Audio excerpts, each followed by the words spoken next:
Welcome to the Motormouth YouTube channel. I'm Zach. I'm Andrea. And if you watch our full-length car reviews, you definitely do because you've already subscribed, right? You know, halfway through, we stop for a segment called Questions, Coffee, and Cars, and we spun it off at 1:31. How do you get a question in? Follow along on Instagram at Motormouth_Andrea. Every Sunday morning, I put a post out on Instagram asking for questions. Once we gather our questions, the post is deleted and we start the show. Time now for Questions, Coffee, and Cars. Your questions from Instagram. I'm a great fan of your channel and I've been following you guys for so long now. Why is there a lot of hatred towards Hyundai Kia cars? As a brand, they've always given lots of good technology in their cars and excellent warranty nowadays. Japanese brands also have more recalls and stop sales. How do you look at this as an automotive reviewer? Yeah. Well, I've said this for many, many years. The disruptors in the automotive industry, first of all, you have to give Tesla, the biggest disruptor in the automotive game, spurred a whole different design ethos, especially around interiors. Obviously, electrification, everybody was chasing them. Yeah. But then the other company is the Hyundai Group, Hyundai, Kia, and Genesis, I really believe are the major disruptors for mainline cars because the technology and the design, especially interior and exterior, that they put in the marketplace over the last 5 years has turned everybody on their head. And I'm going to throw something at you. You know, as more EVs come to market, you have to ask yourself, what is differentiating them between luxury brands and non-luxury brands? Because they all handle similarly.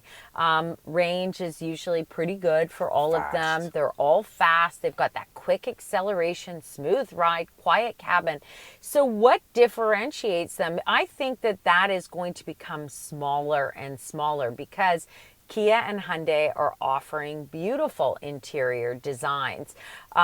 Technology, as you said, is all updated. They've added wireless Apple CarPlay and Android Auto to their new models as standard equipment.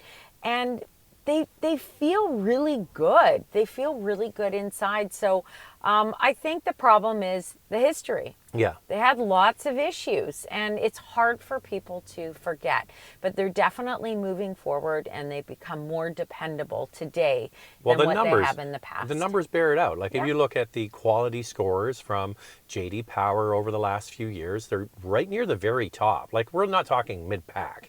They're indexing above the industry average when it comes to that. And I think for design, the other part is that because in our videos, if you watch and you subscribe, you know halfway through we stop for a segment called Questions, Coffee, and Cars.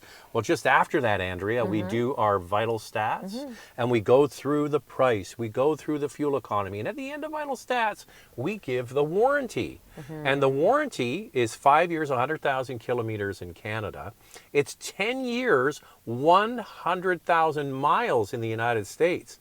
When are we getting that in Canada? That's what I want to know. Amazing. And so, you know, that's something. Even you might not keep the car for 10 years, but even if you only kept it for 6, well, you've got warranty on that car for the whole time, where mainline cars only do 3 years. Now, some of you may give Hyundai Kia a chance, some of you may not.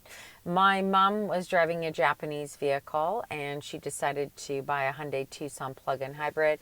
She says if she was right here, she would say to you, it's the best decision I ever made. Andrea, I love it. I got so much more for my money in that vehicle. So, and all I can say is thank God it's been good because we wouldn't hear the end of it. And the dealership has been so great to her. I think they know. I will just pump the brakes on that. They know. It's Drea over there from the Motormouth YouTube channel is the daughter. Yeah. So I think they're always like, yeah, we better make sure this this is right. Yes.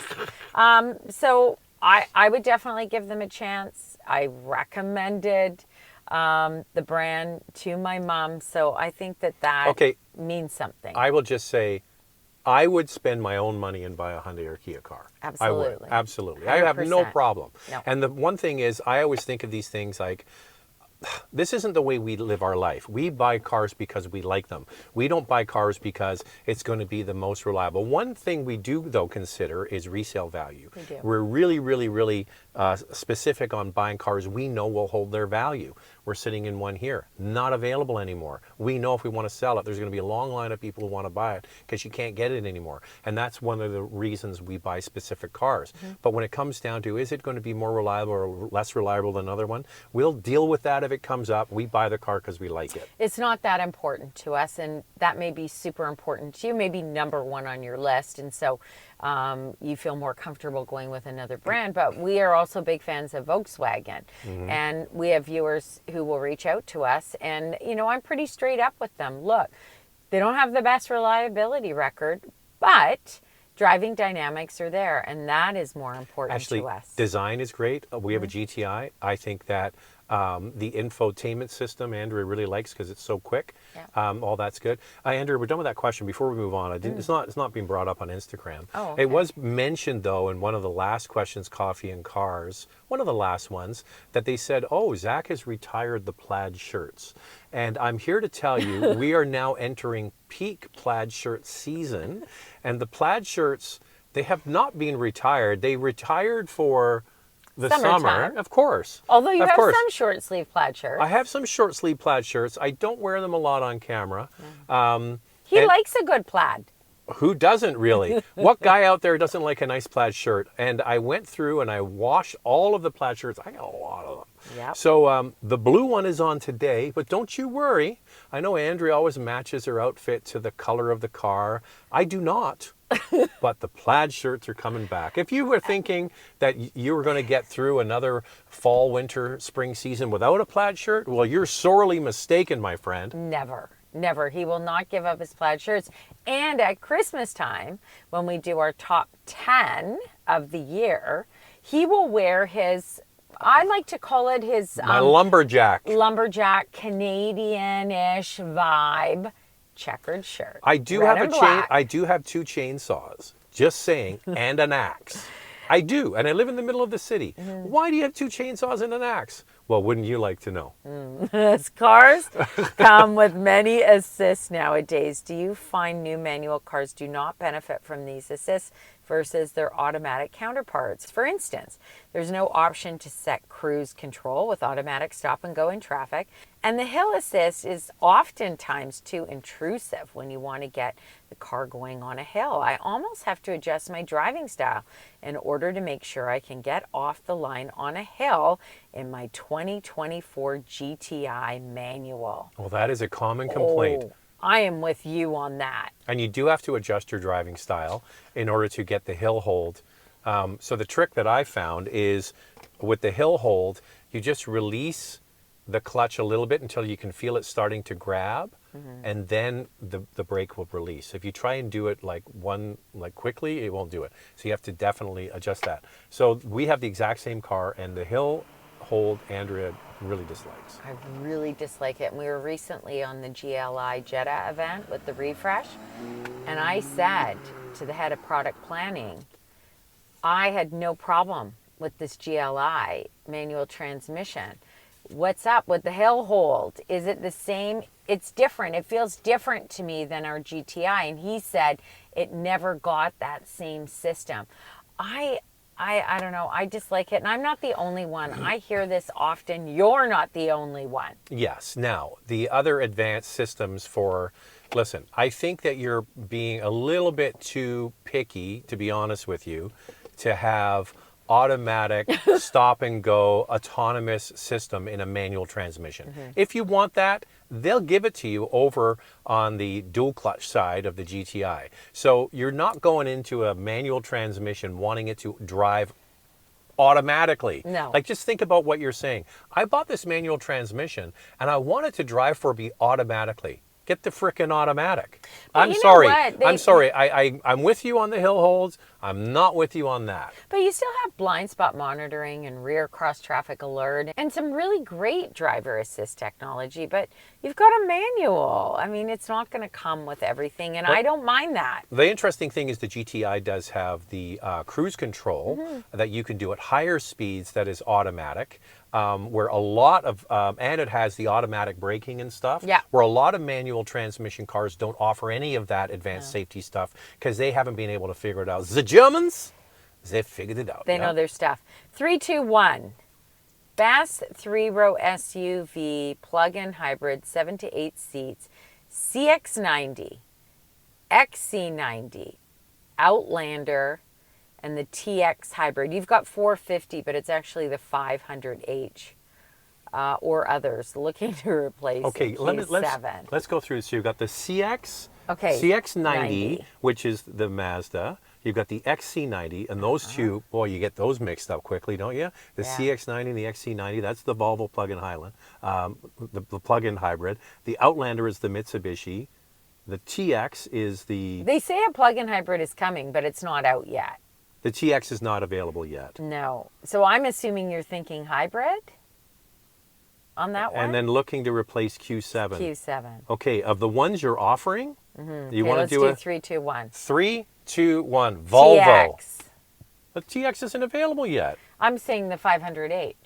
Otherwise, I would go Volvo. But Volvo, I don't know. I don't know. I would say, You know what? we're both like, saying, I don't know. I don't know. I'm going to put one in there. The X5. Get the X5 with the lousy third row seat. Is it available? No, but he's saying 7 think to 8 seats. No, that's not possible. And the plug-in hybrid doesn't get the third row anymore. I don't even know if it ever did, but I know it doesn't. When we did our review, there is no third row option. So I'm going to say TX hybrid. Haven't driven the plug-in hybrid, so I don't know. No, because I'm going to say this, and as soon as I say it, you're going to go, oh, yeah. Toyota Grand Highlander, fully top trim hybrid over the TX hybrid. Yes, I would do that. Yes, that's hybrid really the one. Max Grand Highlander. So that's the one you want. The Hybrid Max Grand Highlander. Yeah. Loads of room for everybody. There really is limited plug-ins at this space. Really limited, really limited. If you're more open to a hybrid, the Nautilus is only 5 passengers, so no, sorry. And the Mazda would be definitely one to consider, but we're not totally sold on the bugs being worked out of it. And I also suggest don't take our word for it. I mean, you can, but drive it and see how much it bothers you. We've had viewers reach out who are so disappointed that they bought one, and others who say we're overreacting. So it really is a personal choice about the transmission being laggy. You have to either like it or not. There's one missing off there, Kia Sorento. Yeah. Which is only a 6 passenger, so that one's off your list. There you go. So we've kind of decided. Love you guys. We live in California and we want a GX 550. But all the dealers want at least 5,000 over sticker. What is your advice on when the prices may come down? I've got a GX that I just picked up this morning from Lexus, and I'll sell it to you for 4,000 US over ask. If you come up to Canada, you are not qualified to sell that. It's not. I can't sell it. No. Yeah, it's pretty nice. It's gray. You know what, Andrew didn't come. I went and picked it up. Hands down, GX over Land Cruiser. For sure. I drove it home, and I'm like, hands down. Night and day. You know what it loves, But Andrea? it is more expensive. Do you know what it than loves? Land Cruiser. Gas. Loves gas. Yeah. But you're in America, and we were in Texas last week, and it was $2.60 a gallon in the United States. It's almost $2.60 a liter here. I know. It's not. But It's expensive. It's here. expensive here. Yeah. So if I lived in Texas, hell yeah, I'd have a GX or somewhere like that. But I don't know when prices are going down. There isn't a lot of GX inventory, and the dealerships know that. They're only making so many. So I'm not sure that you're not necessarily get a deal on the GX. You might just have to bite the bullet. Although I don't agree with 5,000 over sticker price, but I'm thinking 5,000 over sticker doesn't even sound that bad considering. Listen, you know what the other thing is? Shop out of state. So go online and look in a wide area around the U.S. and find a state where maybe Lexus isn't that popular, and then buy one and have it shipped to you, or even fly out and drive it home, because there are way more cars in the United States than we have in Canada, and we hear of all of these shortages, and you can't get a car, and then our U.S. followers say, "Oh, I went by the dealer and they got a load of them there." So that's what I would do. Look outside your area. Hello, I love this show. Thank you. Is Honda planning to get the hybrid version of the HRV? I love the Corolla Cross powertrain, but the interior is meh. Yes, rumors are that an HRV hybrid is on the way. But when? I don't know, because Honda won't speak to us about future products. So unless they confirm that it is coming, we can't say. Let's just do the math on this, okay? It's based on the Honda Civic platform, the HRV. Honda Civic got the hybrid, and CRV is based on the Honda Civic platform, and it already has the hybrid, and they were able to make it all-wheel drive. So it makes perfect sense that with that economy of scale, they're going to make the HRV available with front-wheel drive, all-wheel drive. 200 horsepower in that would be mwah. Yeah, the HRV gas model is a bit, I like to call sluggish. I wouldn't even call it adequate. I wouldn't even call it. It's a big vehicle, that's why. It's got this powertrain that doesn't offer a lot of power. So I think a hybrid would be so great for the HRV. The HRV, if you go and watch a review, we said it is designed so well. The outside, it's okay looking, but the inside is fantastic. The way they've designed it, all the features, the space, all of that. What's holding it back is the 2-liter 4-cylinder, which will run forever. Yeah. But you could just get out and run faster. So that hybrid would be chef's kiss. Stay in the right lane if you're passing. Hello, I have you a have 20. to pass in the left lane.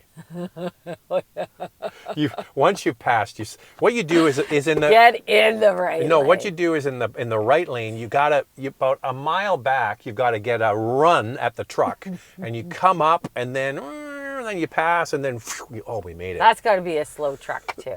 Excuse we're me. really being mean to the HRV. Check the time. Let me check the time. Oh yeah, we got lots of time. We're being mean to the HRV. It's still a great daily driver in the city, especially. I think it's great. You know? I love it. And comfortable. I just wish it had a little more gin. I have a 2015 Nissan Pathfinder, and I've had it since brand new with no issues with the CVT. Nice. Should I buy a new Pathfinder or switch to Highlander or Pilot? So the new Pathfinder, or not new, it's been out for 2 years, 2 years now.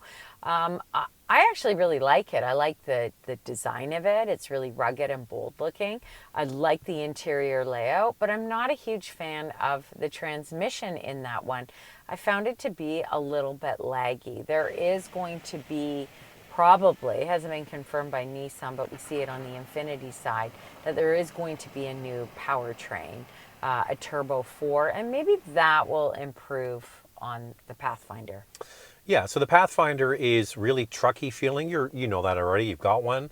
The 9-speed automatic we found a bit lazy. It was better on the Infiniti side. And then the question mark is the V6 going to continue? Probably not.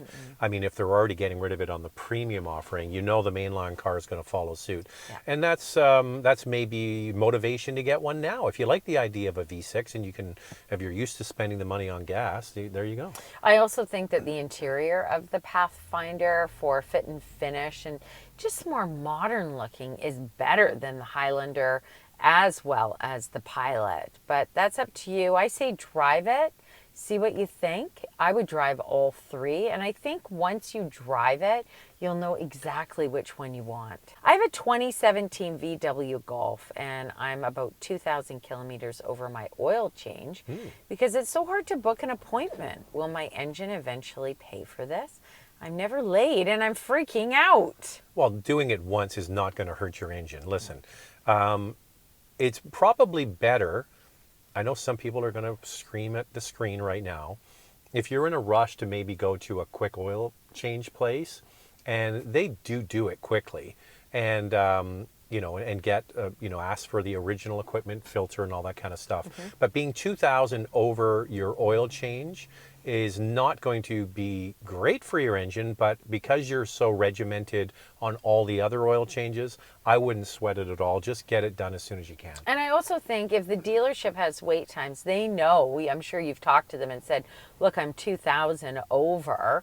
If they were really concerned, I think that they would maybe get you in faster. So I wouldn't worry too much about it either. And some dealerships, I know this, I'm not sure about your Volkswagen dealer. We can ask the other Volkswagen dealers. They have like a pit stop oil change service. So instead of having to go in the long line with all the people that have like other real problems like transmission and engine problems, instead of getting in the queue with them, they have a lane that just all they do are regular maintenance. And those are oil changes and transmission flushes and that kind of stuff. So they might be able to do that. So call your dealer and say, I just need the oil service done. Can you guys do a pit stop service for me? I'll drive in, I'll have a coffee, read a magazine, and then an hour later away you go. So see if they'll do it. If not, try one of those quickie places and get one that has good ratings.